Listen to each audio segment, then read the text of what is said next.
بسم اللہ الرحمن الرحیم۔ السلام علیکم، میری آپ سبھی سے التجا ہے کہ ایک مرتبہ درود ابراہیمی پڑھ لیجیے گا۔ بسم اللہ الرحمن الرحیم۔ اللہم صلی علی محمد وعلی آل محمد کما صلیت علی ابراہیم وعلی آل ابراہیم انک حمید مجید۔ اللہم بارک علی محمد وعلی آل محمد کما بارکت علی ابراہیم وعلی آل ابراہیم انک حمید مجید۔ بسم اللہ الرحمن الرحیم۔ یہ اس لیے کہ اللہ نے کتاب حق کے ساتھ اتاری، اور بے شک جو لوگ کتاب میں اختلاف ڈالنے لگے وہ ضرور پرلے سرے کے جھگڑالو ہیں۔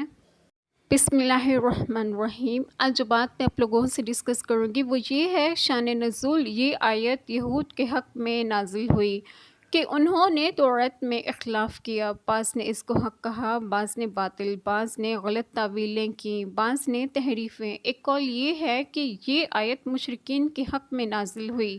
اس صورت میں کتاب سے قرآن پاک مراد ہے، اور ان کا اختلاف یہ ہے کہ بعض ان میں سے اس کو شعر کہتے تھے، بعض سحر، بعض کہانت کہتے تھے۔ اللہ تعالیٰ ہم سب کو قرآن پاک پڑھنے اور سمجھنے کی توفیق نصیب عطا کریں، اور ہمارے تمام گناہوں کو معاف فرما کر ہمیں صراط مستقیم کی راہ پر گامزن کریں، اور آپ سب کو آپ کے گھروں میں خوش و خرم رکھیں اور صحت و تندرستگی بھی دیں۔ آمین۔ جزاک اللہ خیر۔